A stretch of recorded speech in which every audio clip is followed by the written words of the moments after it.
Welcome to this deep dive, and wow, you guys have really given us quite a challenge this time with all this stuff about ethical decision making. Yeah, it seems like a topic a lot of you are really interested in. And For sure, for sure. I mean, from like step-by-step guides, like almost recipes for making ethical choices to yeah, these like real-world dilemmas. yeah, Yeah, like a mother having to make this impossible decision during the Holocaust, yeah, and a student in France, wartime France, torn between family and like duty to their country. really puts a face to the theory. Definitely not just hypotheticals. Yeah, and it really shows you that it's not all about just like having some framework. This is a real world. Yeah, you're gonna have to deal with real consequences and costs. Yeah, and make hard choices. So we could just start with like the basics. What is ethics? Yeah, I mean, the Markula Center actually spends a lot of time talking about what it's not. right. They say it's not feelings, it's not religion. And it's not just following the law. Right, because those things can like line up with ethics, but they can also totally throw you off. Yeah, ethics is about doing what's right, even when it's hard and there's no easy answers. Like sometimes there's not even a rule book to follow. Exactly. And they also say ethics isn't science. Just because we can do something scientifically doesn't mean we should. That's where things get really interesting and kind of scary. Definitely.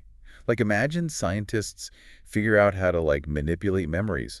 Oh, wow. We could erase trauma, implant new experiences. Sounds like science fiction. It does, but it also sounds pretty incredible. It does until you start thinking about, the downsides. It's like who's controlling it? Exactly. Who has that power and what if they use it for bad? Yeah, suddenly we're in a whole other ethical mess. Exactly. Yeah. That's why we need frameworks to help us think through these complex issues. Okay, so let's talk about those frameworks. Yeah. The Markula Center lists like 6 different ethical lenses, 6. right? Justice, utilitarianism, common good virtue, and care ethics. Is that a lot to keep track of? It can be, but they each offer a unique perspective on ethical problems. Take utilitarianism, for example. It's all about choosing the action that creates the greatest good for the greatest number of people. Sounds simple, right? Yeah, on surface. But what about individual rights? What if the greater good ends up hurting a minority group? Or even just one person? Yeah, it gets messy fast. So like utilitarianism might point you in one direction, Yeah. but then if you look through a different lens, say like rights or justice, you might end up with a totally different answer. Exactly. And that's the point. It's not about finding the one right lens, but about using them all as tools to illuminate different aspects of the problem. So it's about asking like, what does each lens reveal about the situation? Where do they agree and where do they clash? Exactly. And perhaps even more importantly, what are your own biases and how might they be influencing which lens feels most right to you? Okay, so self-awareness is key.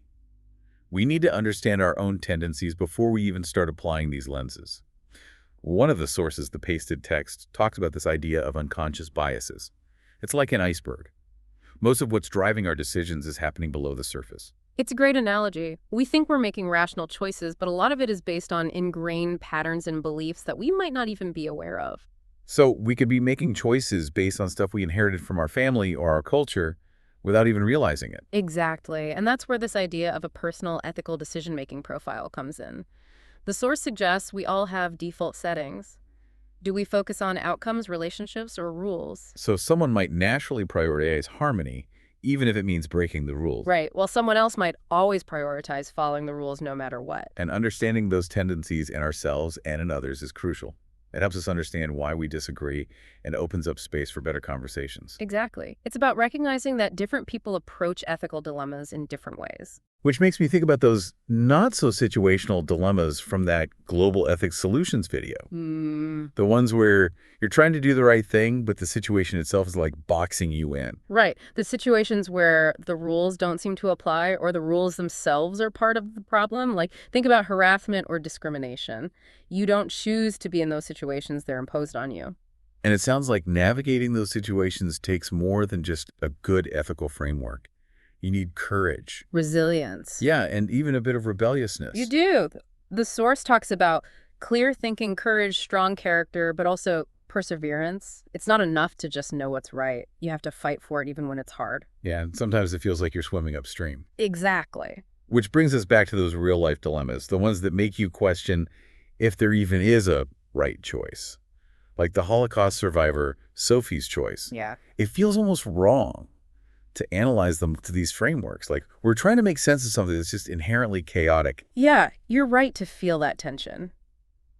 The Philo Notes video uses those examples to illustrate these ontological moral dilemmas, where no matter what you choose, you're violating some deeply held moral principle. Like that woman, Lindsay, who has to choose between her belief against killing and ending a pregnancy that will kill her and the fetus.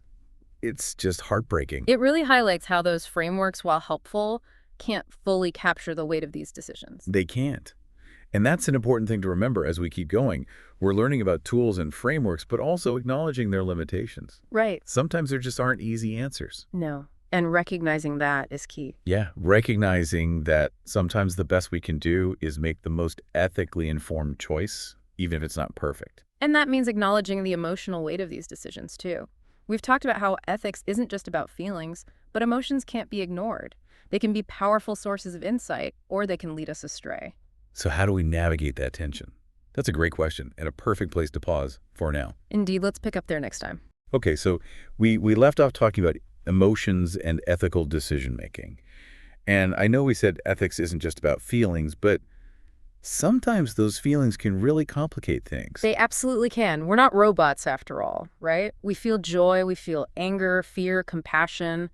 All these emotions can cloud our judgment, but they can also motivate us to do what's right. It's like sometimes our heart is pulling us in one direction and our head is pulling us in another. Exactly. So how do you find that balance? Yeah, how do we make sure our emotions are helping us make good ethical choices and not just hijacking the whole process? That's where self-awareness comes in. We need to recognize how we're feeling and why. And that's where the Global Ethics Solutions video comes in.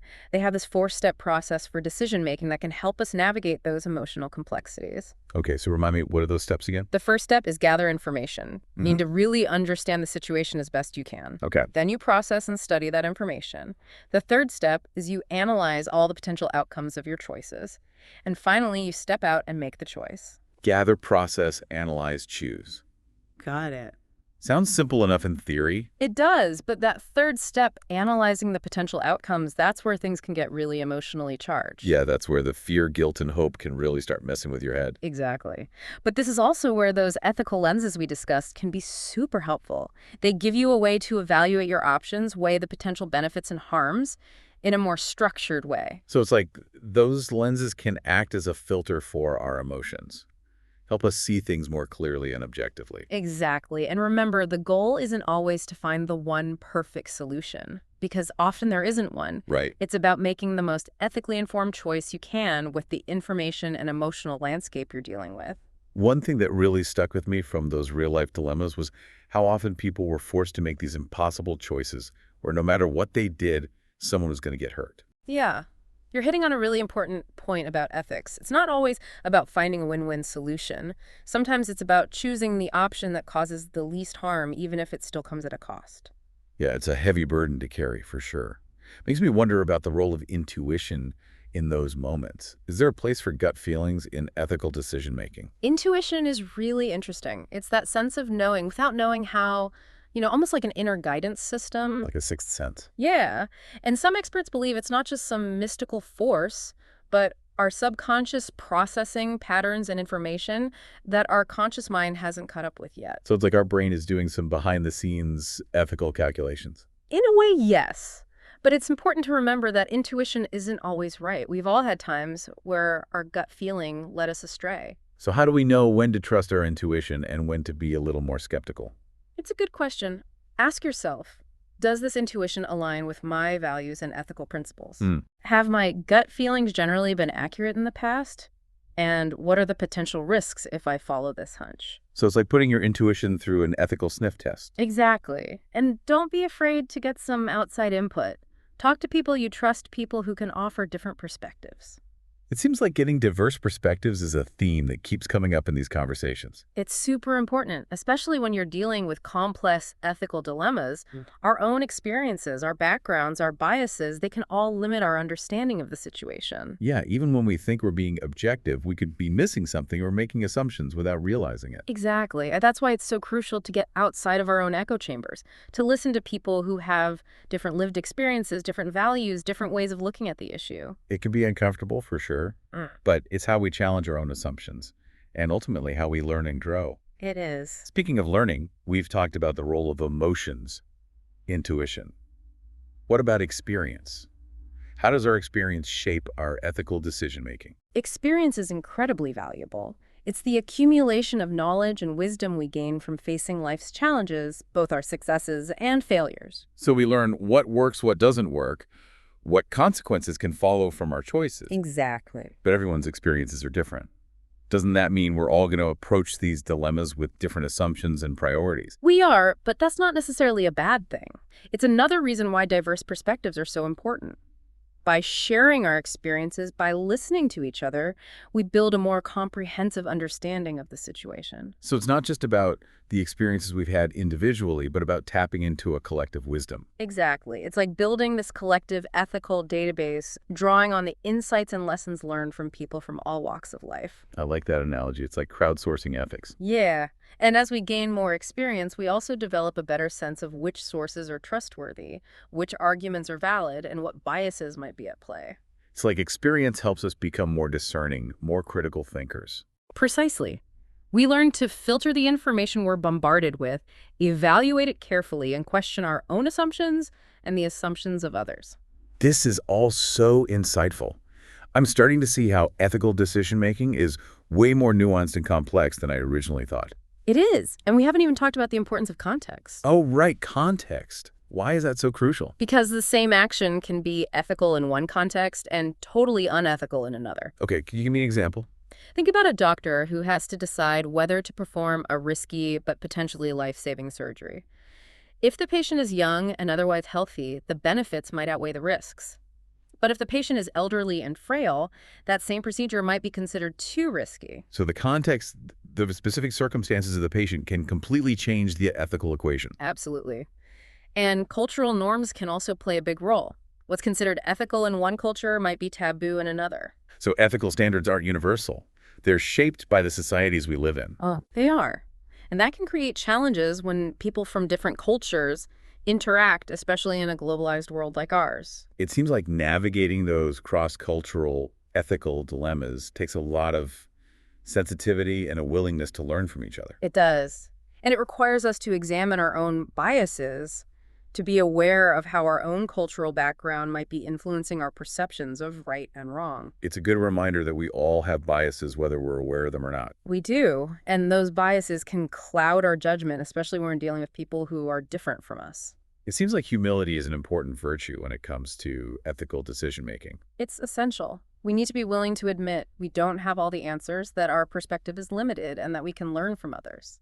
This has been a mind-blowing conversation so far. We have explored so many layers, the lenses, the steps, the dilemmas, the role of emotions, intuition, experience, and now context. It has been a lot to take in. It has. I'm feeling a little overwhelmed, to be honest. It's a lot. But remember, we don't have to master all of this at once. That's good to hear. It's a journey. So where do we go from here? What's the next step? The next step is to talk about reflection. Reflection. You mean like thinking back on our choices? It's more than just thinking. It's about deeply examining your decisions, your motivations, and the impact your choices have had on yourself and others. So taking the time to really process those ethical experiences. Exactly. Reflection is crucial for ethical growth and development. I can see how it would be. It's like reviewing the game film of your ethical choices. Yeah. Seeing what worked, what didn't work, and what you can learn from those experiences. Exactly. You're looking back and asking yourself, what were my intentions? Did my actions align with my values? What were the consequences of my choices, both intended and unintended? That sounds like an important part of becoming more self-aware as an ethical decision maker. Yeah. Are there any practical techniques for cultivating that kind of reflection? One helpful technique is to keep an ethical journal. An ethical journal. That's interesting. What is Yeah. that exactly? It's a place where you can record your thoughts and feelings about ethical dilemmas you've faced, the choices you've made, and the lessons you've learned. So it's like a personal record of your ethical journey. What kind of things would you write in it? You might describe the situation, the different options you considered, the factors that influenced your decision and the outcome. You might also explore your own emotions, your doubts, your insights. The key is to be honest with yourself and really dig into the complexities of the situation. It seems like that could be really helpful, especially for those tough, gray area dilemmas where there isn't a clear right or wrong answer. It can be. It allows you to revisit the situation later, see it with fresh eyes, and maybe glean some new insights that weren't apparent in the heat of the moment. It's like giving yourself the gift of hindsight. It is. And remember, reflection isn't just a solitary activity, it's also about seeking feedback from others. Talk to people you trust, advisors, mentors, colleagues, people who can offer different perspectives and challenge your assumptions. There's that emphasis on diverse perspectives again. It really does seem like it's crucial to ethical decision-making. It is. We can't do this alone. We need each other to help us see our blind spots, challenge our biases, and expand our understanding of what's right and good. This has been an incredible deep dive so far. We've covered so much ground: the lenses, the steps, the dilemmas, the role of emotions, intuition, experience context, and now reflection. And we're not done yet. I know, right? It's almost overwhelming to think about how much more there is to learn, but I'm also feeling more equipped than ever to engage with these questions in a meaningful way. That's the spirit. Ethical decision-making isn't about reaching some perfect state of enlightenment. It's about embracing the ongoing journey, the continual process of learning and growth. I love that. So what else is there to explore? What haven't we covered yet? Well, we've talked about how emotions can influence our ethical choices individually, but what about when we're making choices as a group? Ooh, that's interesting. I bet group dynamics can really amplify all those emotional complexities. They absolutely can. And it's something that often gets overlooked in traditional ethical frameworks. So what are some of the unique challenges that emotions can bring to group decision-making? Well, one challenge is groupthink. Groupthink. I've heard of that. What is it again? It's that tendency for groups to prioritize harmony and conformity over critical thinking. You don't want to rock the boat, so you go along with the group's decision, even if you have doubts. And this can be especially dangerous when it comes to ethics. So we were talking about groupthink and how it can impact ethical decisions when you're part of a group. Right. It's that thing where everyone wants to get along and nobody wants to be the one to disagree. So you just go along with the group, even if you have doubts in your gut. Yeah, you don't want to cause conflict, especially if everyone else seems so sure of themselves. Exactly. And strong emotions like fear or excitement or even just wanting to be liked can really fuel that groupthink. So how do we avoid falling into that trap? How do we make sure we're not just blindly following the crowd when it comes to ethical choices? One really important thing is to encourage healthy dissent. You want to create a space where people feel comfortable speaking up, even if their opinion is different. So you're saying it's okay to disagree, it's actually a good thing. It is. You want to make it clear that you value those different perspectives, even opposing viewpoints, because that's how you get to the best solution. And that means making sure everyone has a chance to be heard, not just the loudest voices in the room. Exactly. Sometimes the quietest voices have the most valuable insights. It seems like good leadership is key here. Someone needs to set the tone and create a culture where open and honest dialogue is encouraged. Absolutely. A good leader needs to be willing to listen and be open to changing their mind, even if it means going against what most people think. So it's not about being the boss and telling people what to do. It's about creating an environment where everyone feels empowered to make ethical choices. And sometimes that means acknowledging the emotional side of things, recognizing that people might have different feelings and fears and hopes that are influencing their decisions. That makes sense. You can't just ignore those emotions. You have to find a way to address them and make them part of the conversation. And sometimes the best thing to do is step back from the decision for a little bit. Give everyone a chance to cool down and process their emotions before coming back to the table. It's like hitting the pause button on the ethical decision-making process. Exactly. Sometimes you need a little time and space to gain some perspective. This is all so fascinating. It's like we keep adding more layers to this onion of ethical decision-making. It's not just about applying frameworks or analyzing outcomes. It's about understanding the human element, the emotions, the relationships, the power dynamics that are always at play. And let's not forget about technology. Oh, right. Technology.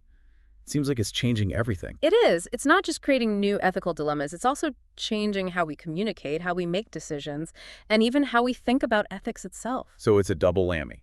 We're facing new ethical challenges, and the tools we have to deal with those challenges are also changing. Exactly. And that's why it's so important to be having these conversations now before these technologies become even more embedded in our lives. So we need to be thinking ahead, thinking about the potential consequences and developing ethical frameworks that can guide us. Right. We need to be proactive, not reactive. What are some examples of how technology is changing the ethical landscape? Well, think about social media. It's amazing for connecting with people and sharing ideas, but it's also created this whole new breeding ground for misinformation and harassment. Yeah, it's like we've been given these incredibly powerful tools, but we're still figuring out how to use them ethically. And then there's artificial intelligence, which is raising all sorts of questions about bias and accountability and even the nature of consciousness. It's kind of scary to think about all the ways AI could impact our lives. It can be, but it's also really exciting. We have this incredible opportunity to shape the future of technology in a way that aligns with our values. So as we navigate this rapidly changing world, what are some key principles we should keep in mind? One crucial principle is transparency. We need to understand how these technologies work, who's creating them, and what their purpose is. No more black boxes. We need to be able to look under the hood. Exactly. We also need to make sure these technologies are developed and used responsibly. What does that look like in practice? It means having clear guidelines and regulations mechanisms for oversight and accountability and ways to address ethical concerns. So we need to build in safeguards from the very beginning. We do. And we also need to create a culture of ethical awareness and responsibility among developers, users, and policymakers. It sounds like it's going to take a village to navigate all of this. It will, but I believe we can do it. We've faced ethical challenges throughout human history, and we've always found ways to adapt and evolve. That gives me hope. So as we wrap up this amazing deep dive, I'm left with one final thought-provoking question. Okay, shoot. Are the ethical dilemmas we face today totally new? Or are we just dealing with the same old problems in a new context? That's a great question, and I think the answer is both. Both. How is... Some ethical dilemmas are timeless. Questions about justice and fairness and the value of human life have been debated for centuries. So those core ethical values haven't changed. They haven't. But the way we apply those values and the specific challenges we face are constantly evolving. Technology, globalization, all of that is creating new ethical landscapes that we're still trying to figure out. It's like we're playing a game where the rules keep changing. In a way, yes. And that's why it's so important to be adaptable, to keep learning, and to keep talking about these complex issues. That's a perfect note to end on. This has been an incredible journey. I feel like I've learned so much. Me too. Thank you so much for sharing your expertise. My pleasure. And to all of you listening out there, we hope this deep dive has inspired you to think more critically about the ethical choices you make every day. Remember, ethics is an ongoing conversation, a journey of learning and growth. So keep asking those tough questions, keep challenging yourself, and keep striving to live a life that reflects your values. Thanks for joining us, and keep diving.